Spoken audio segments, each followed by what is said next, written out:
오늘 그 다윗의 참회신데요. 참회, 회개는 변명도 아니고, 여러분 회개는 변명이 아닙니다. 그리고 하나님이 징계를 피하게 해달라고 하는 것도 아닙니다. 회개는 철저히 자기를 살펴보고 나의 넘어짐에 대해서, 비참함에 대해서 놀라워하고 자기를 주님에게 가져가는 것입니다. 그리고 하나님의 자비에 호소하는 겁니다. 내가 옛날엔 잘했잖아요. 이번엔 봐주세요. 내가 옛날에 잘한 걸 가지고 호소하는 게 아니라 무조건 하나님의 자비에 호소하는 것, 회개입니다. 도대체 무슨 일이 일어난 건지 우리는 잘 알죠. 다윗이 음란죄, 살인죄, 또 은폐하는, 거짓말하는 죄, 이런 것들을 계명을 여러 개 어겼죠. 어떻게 이런 지경이 됐을까? 여러분, 다윗은 본래 하나님의 마음에 합한 사람 아니었습니까? 그게 다윗 아니었습니까? 이세 아들 중 막내였는데 하나님이 그 중심을 보노라. 사람은 외모와 신장을 보지만 나는 그 중심을 봤던 사람이 다윗입니다. 그리고 기름 부으셨습니다. 사울 왕을 악신이 괴롭힐 때에도 주변 신하가 누가 좀 좋은 사람이 와서 우리 왕을 좀 마음을 평탄케 할 사람이 없을까 했을 때 이런 표현이 있었습니다. 다윗에 대해서. 사무엘상 16장 18절에 내가 베들레헴 사람 이세의 아들을 본즉 수금을 탈 줄 알고 용기와 무용과 구변이 있는 준수한 자라. 여호와께서 그와 함께 계시더이다. 사람들 눈에 보기에도 하나님이 함께 하신 정도면 여러분 정말 빛나는 사람이었어요. 그런데 다윗도 죄인이고 다윗도 인간이었습니다. 한 여인을 불법적으로 임신시켰고 이걸 덮기 위해서 그 남편을 우리아를 전쟁터에서 살해하게 했습니다.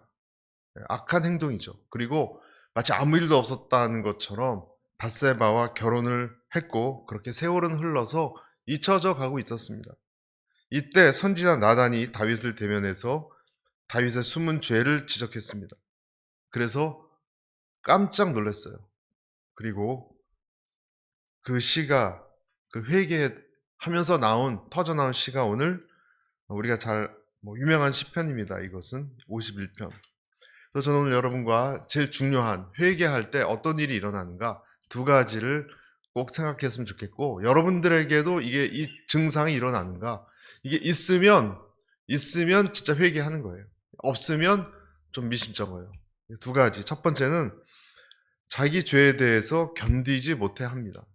자기 죄에 대해서 견디지 못해 합니다. 이것이 회개에 들어간 사람에게 나타나는 중요한 증상입니다. 2절과 3절 보십시오. 2절과 3절. 나의 죄악을 맑게 씻으시며 나의 죄를 깨끗이 제하소서. 3절. 무릇 나는 내 죄과를 아오니 내 죄가 항상 어디 있다고요? 내 앞에 있나요? 계속 이것이 따라다니는 거예요. 내 앞에 있으니까. 밥을 먹어도 생각이 나고 그냥 이게 떨쳐져 버리질 않고 괴롭힌다는 겁니다. 여러분 이 죄에 대해서 다윗이 과거에는 이런 일이 없었는가? 이 죄를 몰랐습니까? 범죄할 때 다윗이 이게 죄라는 걸 몰랐을까요?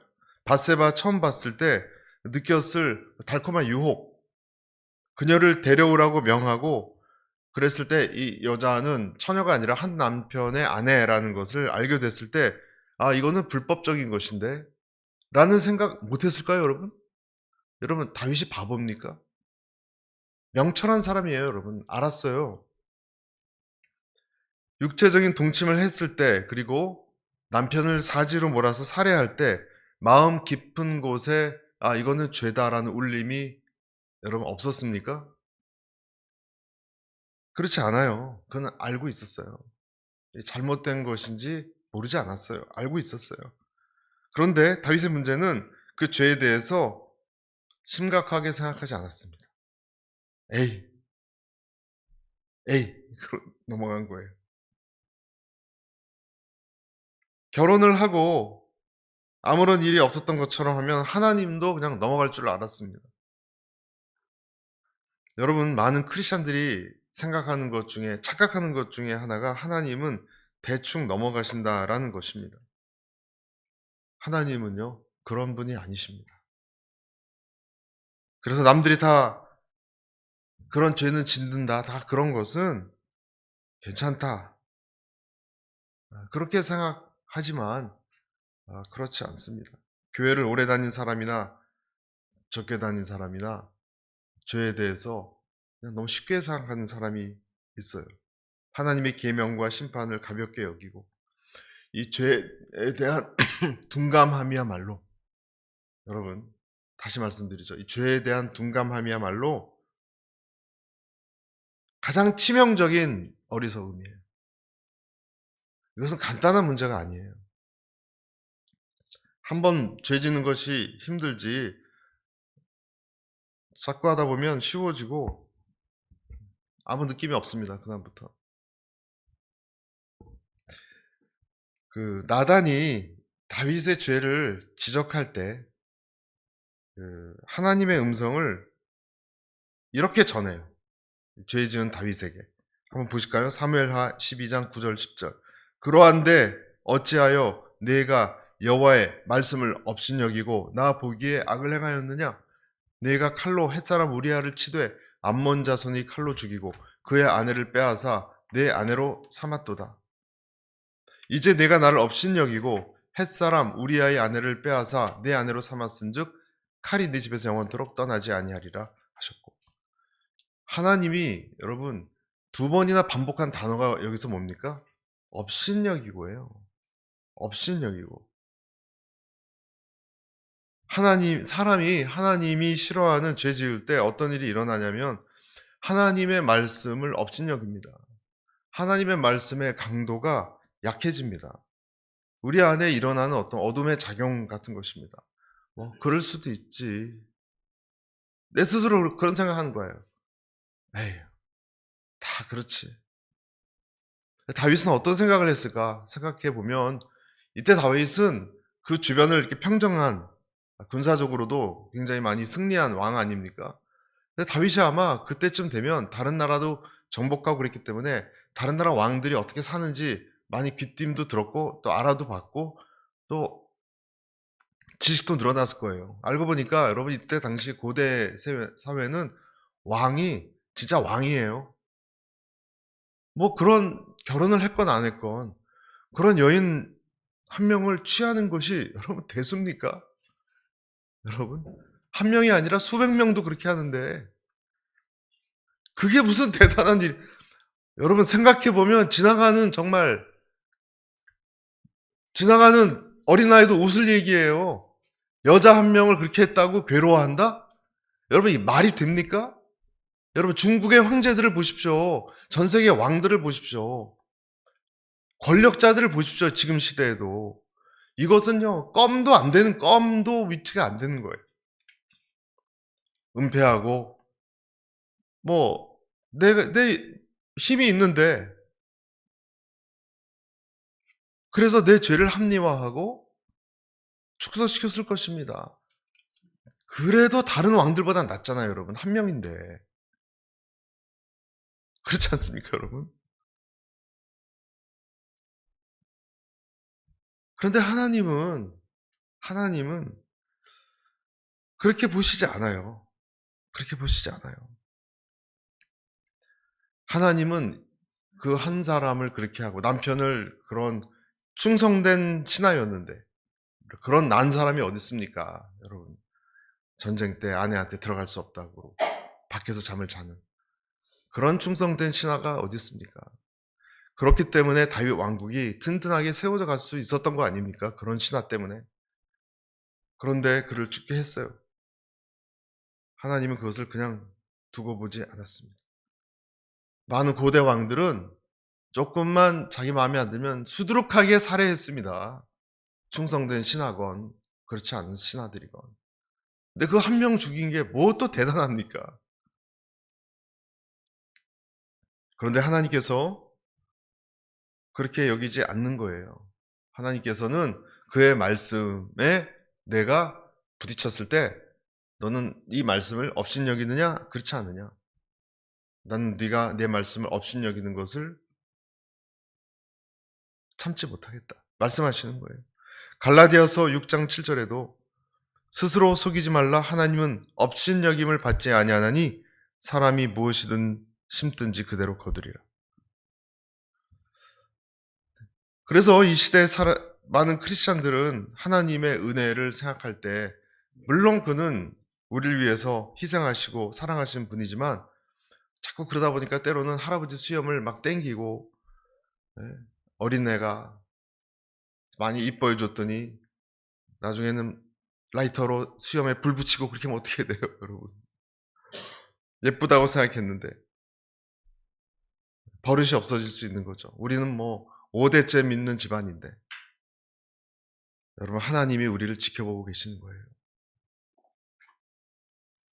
하나님의 말씀을 업신 여기기 때문에 죄에 대해서 둔감해지는 것입니다. 내 마음의 죄에 대한 이 둔감함, 치명적인 어리석음이라 그랬는데 어떻게 치유될 수 있을까? 여러분 어떻게 치유될 수 있죠? 내 둔감한 마음이 하나님이 새 마음을 불어넣어 주셔야 됩니다. 그 사람이 심령이 가난한 사람이에요. 이것은요 하나님이 하시는 거예요. 사람이 할 수 없습니다. 신학 공부했다고 할 수 없습니다. 마음속에 있는 이 둔감함은 세상 천지의 사람이 갈고 닦는다고 뭐 공부를 많이 하고 성경 공부를 많이 한다고 생기는 것이 아닙니다. 해결되지 않아요. 하나님이 오셔서 뒤집어 엎으셔야 돼요. 그 마음은 깨트리셔야 됩니다. 이것이 부서지고 파쇄되고 찢어지지 않고는 우리 둔감한 마음이 절대로 고쳐지지 않습니다. 이것은 하나님이 하셔야 되는 거예요. 다시 말해서 거듭나야 되는 거예요. 뭐 달리 설명할 길이 없어요, 여러분. 이것은 그냥 뒤집어져야 되는 거예요. 마음이 찔린다는 표현 어찌할꼬 사도행전에 나오잖아요. 베드로 설교를 듣고 찔리는 거예요. 그 느낌. 성령이 오시면 죄에 대해서 의에 대해서 심판에 대해서 책망하시리라. 책망하는 소리를 듣는 것 이런 뜻이 그런 뜻입니다. 하나님만이 하실 수 있어요. 히브리서 3장 7절 8절에도 그러므로 성령이 이르신 바와 같이 오늘 너희가 그의 음성을 듣거든 광야에서 시험하던 날에 거역하던 것 같이 너의 마음을 완고하게 하지 말라. 여러분 강팍한 완고한 자들은 그 광야 시대 있죠? 출애굽 광야 시대 때 가나안에 못 들어갔어요. 그러니까 마음이 둔감해져서 하나님께 늘 불평한다는 것, 감사하지 못한다는 것은요 둔감해지는 것이고 하나님한테 막 나가는 거예요. 굳고 딱딱한 뜻, 강팍하다는 뜻은요 굳고 딱딱하다는 뜻, 죄에 대해서 스클레로스라는 이 단어에서 나오는 것인데 딱딱해졌다는 뜻이에요. 응고돼서 하나님의 역사하시는 역사에 대해서 거부하고 그런 심령으로 굳어져 버린 사람의 심성을 뜻합니다. 양심에 화인 맞았다는 표현 있죠, 여러분? 양심 화인 맞았다는 표현이 이것하고 같은 표현이에요. 여러분 사람 양심이 다 똑같지 않습니다. 사람 양심이 똑같지 않습니다. 화인이란 것은 피부에 화상을 입은 흉터예요. 화상을 입은 흉터는 바늘로 찔러도 아무 감각이 없어요. 거기는 완전히 감각을 잃어버려서 그렇게 된 거예요. 강팍의 뜻입니다. 하나님의 은혜가 오고 하나님이 어떤 경고의 말씀을 주어도 아무 느낌이 없어요. 회개의 메시지를 받으면 통회함이 뒤따라야 되는데 그것이 없습니다. 가끔 그런 분을 만나죠, 여러분. 하나님에 대해서 그의 마음을 하나님께 좀 인도하려고 이야기를 하고 그래도 그는 딱 표정부터 알아요. 그는 하나님의 말씀에 권위를 세우지 않아요. 자신의 생각이 하나님보다 위에 있어요. 그래서 하나님의 생각을 평가하고 있어요.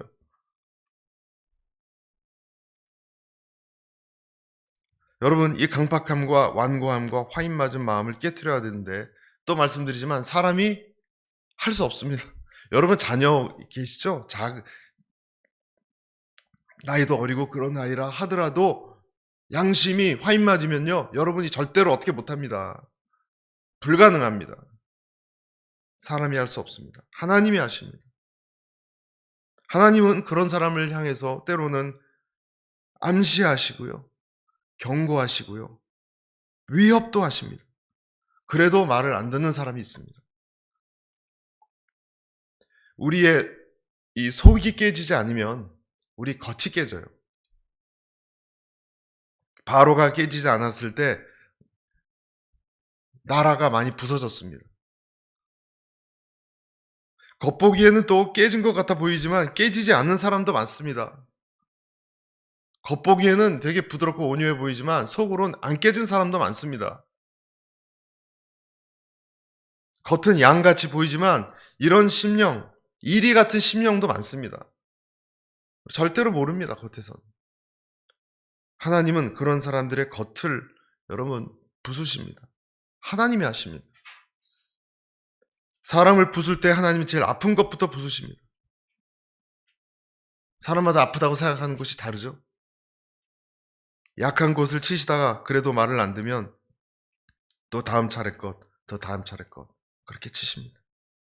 말로 깨우쳐야 되는데 사람이 너무 밀어내서요. 오래가는 사람 너무 불쌍해요. 이것이 오래가는 사람. 나중에 은퇴 연령이 돼서 만신창이가 됩니다. 그런 사람 보면 정말 쓸쓸하고 적막하기가 짝이 없습니다. 여러분, 그래도 그 사람이 하나님께 절대 버림받은 것이 아니에요. 그냥 징계받았을 뿐이에요. 하나님이 사랑하시기 때문에 때린 것일 뿐이에요.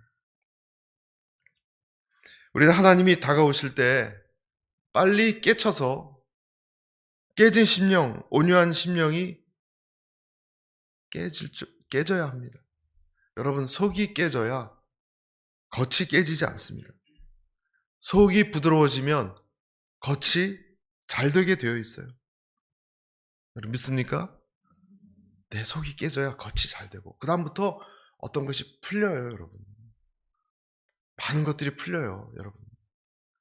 안 풀리는 것은 안 깨져서 그래요, 내 안에. 다윗은 그런 면에서 빨리 깨달았어요. 참 용해요, 그거 보면. 대들거나 항변하거나 아까 말씀드렸죠. 변명하지 않았어요, 다윗은. 하나님이 정당하다고 주장했습니다. 하나님이 나를 치시는 것도 정당하시다 주장했어요. 아까 칼이 내 집안에 떠나지 아니하리라 그런 예고가 있었잖아요. 맞다. 맞아, 더 싸다. 그렇게 주장했어요, 여러분. 다윗은. 4절 후반부에 이렇게 나와 있어요. 주께서 4절 뒤에 보면 주께서 말씀하실 때 의로우시다 하고 주께서 심판하실 때 순전하시다 하리이다. You are right. 영어로 돼 있잖아요. You are right. 맞아도 쌉니다. 맞아도 쌉니다. 나중에 여러분 압살롬한테 도망갈 때도 죽으면 죽으리라 그랬잖아요. 괘씸한 놈, 그러지 않았습니다. 압살롬이 아들이 어떻게 아버지를 잃을 수 있냐. 하나님이 나를 돌아오지 않게 하면 죽으면 죽으리라.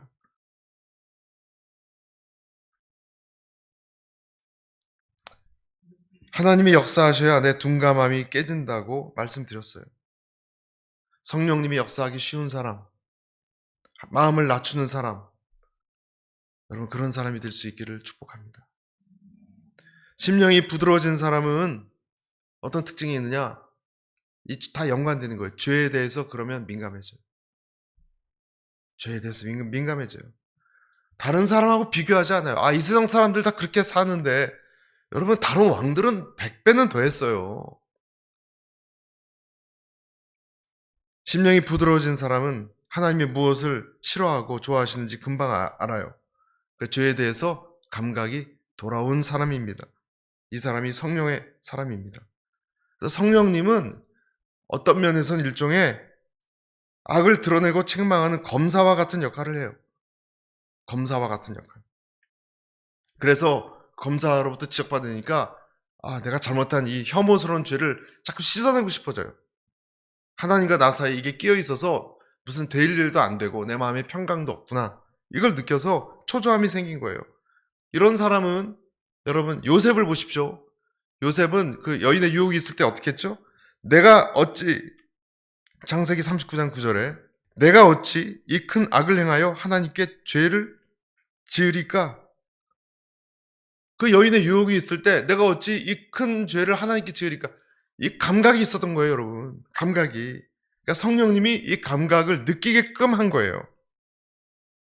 성령이 다윗에게 죄를 확진시켜 줬을 때 이렇게 외쳤어요. 4절에 보면 내가 주께만 범죄하여 주의 목전에 악을 행하였사오니, 예, 그렇게 앞부분에 되어 있죠. 주께만 범죄하여 주의 목전에 악을 행하였사오니. 그러니까 내가 한 것이 악이다라고 딱 규정한 것이 여러분 이게 용하다는 거예요. 변명하지 않고. 다윗이 한 일이. 그리고 이것 때문에 난 큰일 났다라고 위기감을 느낀 것입니다. 여러분 빌립보에서 그 바울이 빠져나올 때 그 간수가 깜짝 놀라서 이렇게 얘기하지 않았습니까? 사도들의 발 앞에 엎드려서 선생들이여 내가 어떻게 하여야 구원을 받으리까? 그렇게 외쳤던 거 여러분 기억나시죠? 사도행전에 바울 앞에 간수가 선생들이여 내가 어떻게 하여야 구원을 받으리까? 여러분 이런 말을 어떻게 할 수 있습니까? 어떻게 하여야 구원을 받을 수 있습니까? 이 말은요. 죄에 대한 책망을 가슴으로 느낀 거고요. 해결되지 않으면 난 죽는다라고 생각한 거예요. 그러니까 이제 나는 어떻게 해야 됩니까? 어떻게 구원받을 수 있습니까? 내가 죄인이란 걸 알고 이거 해결하지 않으면 죽는다고 생각한 거예요. 죽게 될 것을. 그래서 여러분 성령님께서 내 안에 있는 죄에 대해서 눈을 뜨이게 하지 않고선요. 구원도 없어요. 내가 내 자신에 대해서 죄에 대해서 눈이 띄어지게 하는 것이 없이는 구원이 없어요. 그래서 여러분 죄를 우습게 여긴다면 예수님의 십자가도 우습게 여기고 구원도 우습게 여기고 하나님 심판도 우습게 여길 수밖에 없는 거예요. 하나님은 보통 하나님이 버린 사람들을 그렇게 얘기하셨어요. 허물과 죄로, 악인들이 허물과 죄로 죽었도다. 그 뜻이에요, 여러분. 이 뜻이. 예수님이 아무도 하나님께서 나에게 이끌지 않으면 내게로 올 수 없다 라고 하셨죠? 그것도 사실은 결국은 이런 뜻이에요. 그러니까 무슨 말이냐? 누가 예수님에게 올 수 있느냐? 마음에 뜨끔한 것이 느껴진 사람이 올 수 있는 거예요. 뜨끔한 것이. 여러분 내 마음속에 뜨끔함이 있습니까?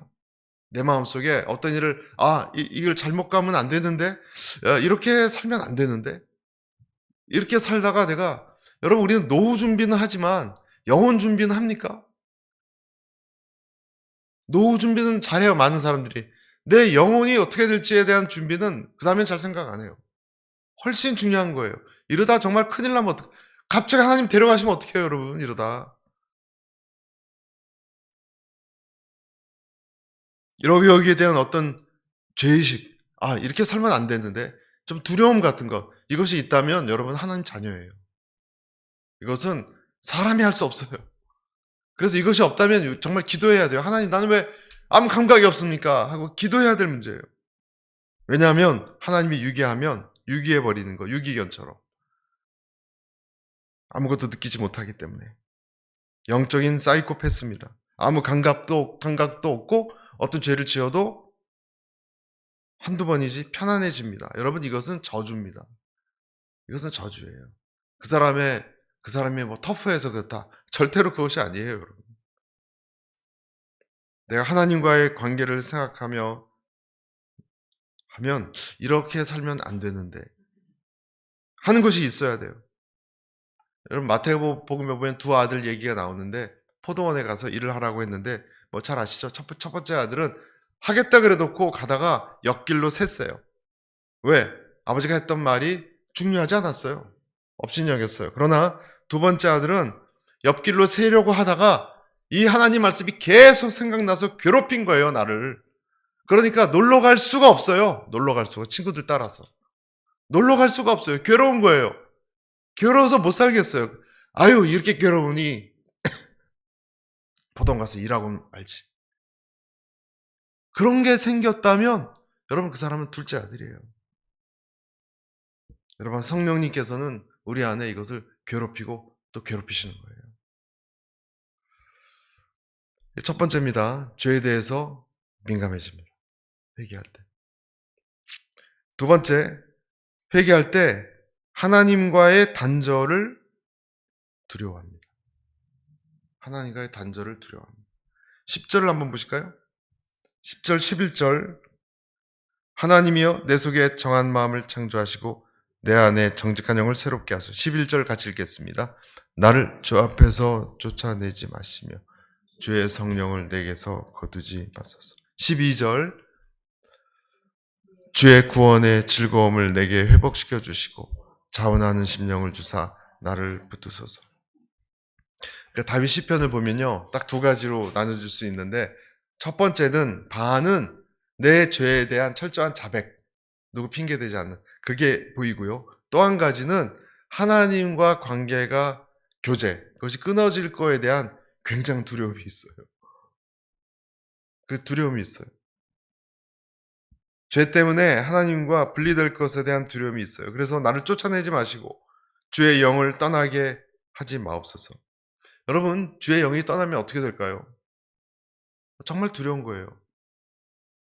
여러분, 교회에 촛대가 떠나면, 촛대 불꽃이 떠나면 어떻게 될까요? 두려운 거예요. 두려운 거예요. 교제의 단절이에요. 여러분, 사람에게는 근본적인 이런 것이 있습니다. 교제가 단절되면 인간은 알 수 없는 불안이 엄습합니다. 아담 보십시오. 아담을 보면 하나님과 교제가 단절됐기 때문에 서늘한 곳에 가서 숨어 있었어요. 그전엔 햇볕에 나와서 마음껏 돌아다녔는데 왜 이렇게 위축이 됐죠? 가인은 어떻습니까? 하나님 낯을 피해서 유리하며 방황하며 뭐라 그래요? 무서워서 못 살겠다 그래요. 무서워서. 불안하고 삭막한 곳입니다. 이것을 다윗이 누구보다 알았어요. 다윗은 똑똑히 봤어요. 하나님의 영이 떠난 사람이 어떻게 되는지. 사울왕을 보고. 사울왕을 보니까 너무 처참해요, 여러분. 너무 처참해. 저렇게 살면 안 되는데 결국 하나님이 기름 부어서 왕이 됐는데 나중에 악신이 괴롭히고 사람이 망가지고 저렇게 되는 모습을 보니까 어떻게 사람이 무너져 가는지를 본 것입니다. 하나님이 그 성령을 우리에게 걷어가시면 여러분, 그 사람은 눈빛부터 달라집니다. 눈빛부터 달라집니다. 분리에 대한 두려움이 근원적으로 인간에게 있습니다. 이것은 성경에 나와 있지만 인간 두려움을 연구한 휴 미실딘이란 박사님은 아기가요, 여러분, 엄마 태에서 나올 때 처음 느끼는 이 두려움이 세 가지라 그래요. 첫째는 밑으로 떨어지는 두려움, 두 번째는 큰 소리에 대한 두려움, 세 번째 버림받는 두려움이래요. 생각해보면 이 세 가지가 다 아담이 에덴 동산에서 쫓겨날 때 당하는 것과 비슷한 것 같아요. 다 비슷한 것 같아요. 떨어진 에덴 동산에서 타락으로 엉겅퀴가 있는 세상으로 떨어지는 두려움, 하나님과 분리된 두려움, 하나님의 음성이 이제는 큰 소리, 천둥 번개 소리로 느껴지는 어떤 두려움. 인간에게 이 DNA 속에 공통적으로 지금 심겨져 있는 거예요. 우리에게 아직도. 이 두려움이 숨겨져 있는 거예요. 내려오는 거예요. 그래서 예수님도 어찌해서 나를 버리시나이까 엘리 엘리 라마 사박다니, 얘기가 하나님과의 육신의 고통도 고통이겠지만 하나님과의 분리되는 것에 대한 잠시 분리가 됐거든요. 그것이 너무너무 끔찍한 것이기 때문에 말씀하신 겁니다. 다윗은 이 하나님을 너무 많이 경험했어요. 이 하나님이 어떤 분인지 알았던 사람이 다윗이에요. 그래서 시편 34편 6절에 이런 말씀이 있죠. 이 공관자가 부르짖음에 여호와께서 들으시고 그 모든 환난에서 구원하셨도다. 여러분, 이 공관자가 부르짖을 때, 다윗이 부르짖을 때 여호와가 들으시고 환난에서 구원한 것보다 여러분 더 중요한 것은요, 여호와께서 들으셨다라는 것. 근데 그보다 더 중요한 것은 들으셨다는 것을 내가 아는 거예요. 여러분, 이것이 사람을 일으키는 힘이에요. 내가 하나님께 부르짖고 나를 들으셨는지 안 들으셨는지가 아니라 나를 들으신 것 같은, 나를 알고 계시고 나를 나를 인정하시는 것 같은 이 느낌이 뭔지 알았어요, 여러분. 다윗은 이 확신. 그래서 여러분, 다윗이 견딜 수 있었던 것 아닙니까? 우리 크리스찬도 마찬가지예요. 하나님과의 이 어떤 교제의 느낌, 예? 여러분 어려운 이 세상 싸워나갈 때 어렵고 힘든 그런 낭패된 일이 있을 때, 낭망된 일, 무서운 일이 있을 때 하나님이 그래도 나를 도와주시겠지, 나를 아시지. 여러분 이 느낌이 없으면 어떻게 이겨내실래요? 여러분 어떻게 이겨내실래요? 아무리 위기의 순간이 와도 그곳엔 성령님이, 불거덩이 속에 네 번째 사람이 있었잖아요, 여러분. 사드락, 메삭, 아벳느고. 그런 네 번째 어떤 분이 내 옆에 계시다라는 이 마음의 어떤 믿음, 그것이 없이 외로워서 비참해서 어떻게 살 수가 있겠습니까? 우리 인생을.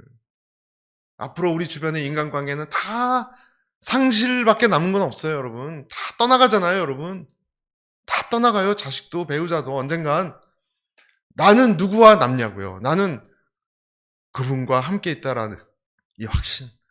이것이 아니고 어떻게 우리가 견딜 수 있겠습니까? 제가 독감 걸려서 밤새 잠 못 잘 때도 아내는 시끄럽다고 저방 갔지만 주님이 계셨어요. 그래도 저는 아니요, 정말 유치해 보이지만 콜록콜록거릴 때도 그 생각을 하니까 또 괜찮아요. 옛날 코로나 걸렸을 때도 그랬고 괜찮아요. 내가 그런 사람이 있을 때 코로나 걸려서도 죽으면, 기도하다 죽으면 주님이 나와 함께 하시겠지. 우린 그런 믿음이 있지 않습니까? 그래 죽으면 뭐 어때? 죽으면 주님이 탁 나타나시겠지. 내 손을 잡고 이리 오너라 하고. 여러분 이 믿음이 나를 강하게 하는 거 아닙니까? 사람이 강하다는 게 뭐예요? 여러분 근육이 있으면 강한 겁니까? 아니에요. 여러분 힘든데 웃을 수 있는 사람이 강한 거예요. 자기도 힘든데 부드럽게 말하는 사람이 강한 거예요. 그 사람이 강한 거예요. 내가 하나님과 관계가 끊어진다는 것을 알면 우리는요, 견디지 못합니다. 실제로 못 견딥니다. 그래서 의인의 회에 들어가지 못하고 성문 밖에서 이를 갈며 영원히 신음하는 곳이 지옥이에요, 여러분. 의인의 회에, 그 커뮤니티에 못 들어가요, 여러분. 이 사람은. 이 형벌은 불못, 바깥 어두운데 옥, 다양한 표현으로 묘사됩니다. 다 분리의 의미예요. 이것이 지옥이에요. 얼마나 무섭습니까? 데살로니가후서 1장 8, 9절 같이 읽겠습니다. 시작. 하나님을 모르는 자들과 우리 주 예수의 복음에 복종하지 않는 자들에게 형벌을 내리시리니 이런 자들은 주의 얼굴과 그의 힘의 영광을 떠나 영원한 멸망의 형벌을 받으리로다. 여기는 어떤 곳이냐? 소망, 빛, 사랑, 화평 이런 데로부터 차단이 되는 거예요. 차단이 되는 곳이 이런 곳이에요. 근원적으로 하나님과 분리되는 곳이라는 뜻입니다. 궁극적인 가장 무서운 형벌이에요. 그렇지만 속죄 양으로 오신 예수님을 통해서 저와 여러분은 이 관계가 이어졌고, 그래서 안심하셔도 됩니다.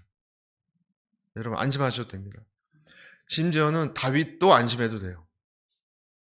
여러분 다윗은 누구였냐? 하나님의 자녀였습니다. 다윗은 지금 기도하면서 굉장히 내 죄가 정말 시뻘건 죄가 너무나 내가 봐도 더럽고 추잡합니다. 하나님 이런 나를 떠나시겠습니까? 떠나지 마세요. 그냥 바지가랑이 붙잡는 심정으로 지금 이런 기도를 드리고 있는데, 하나님은 처음부터 다윗을 분리시킬 생각을 지니지 않았어요. 그게 또 핵심이에요. 하나님은 나단을 통해서 일찍이 이렇게 말씀하셨어요. 여러분 사무엘하 7장 14, 15절 하나님이 이렇게 말씀하셨어요. 나는 그는 다윗입니다. 아버지가 되고 그는 내게 아들이 되리니 그가 만일 죄를 범하면 내가 사람의 매와 인생의 채찍으로 징계하려니와 내가 네 앞에서 물러나게 한 사울에게서 내 은총을 빼앗은 것처럼 그에게서 빼앗지는 아니하리라. 아멘. 사울과 달라. 다윗은 매를 들 거야.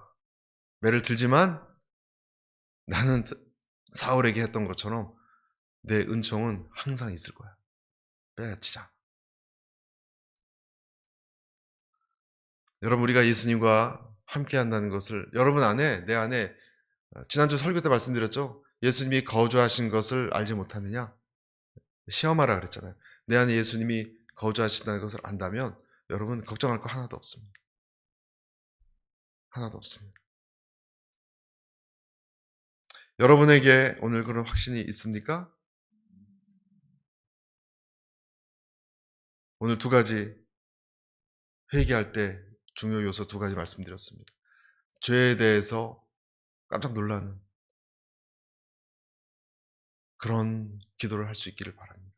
어떤 사람은 기도할 때 우는데 그 울음이 자기 자신의 죄에 대해서 울음이 아니라 자기 인생이 그냥 슬퍼서 우는 사람이 있어요. 그하고는 좀 다른 거예요.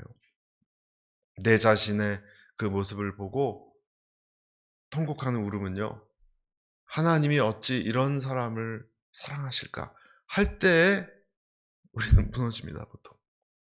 그때 무너집니다. 은혜 체험이죠. 그리고 그 사람은 하나님과의 관계가 얼마나 중요한지, 그것이야말로 내게 힘이 된다는 것을 아는 사람입니다. 여러분, 또 말씀드립니다. 여러분에게 힘이 되는 것은요, 좋은 고기 먹고 힘내고 건강해져서가 아니에요. 내가 하나님에게 사랑받고 있고 인정받고 있구나. 그것을 느낄 때 이 사람은 겁내민 것이 없어요.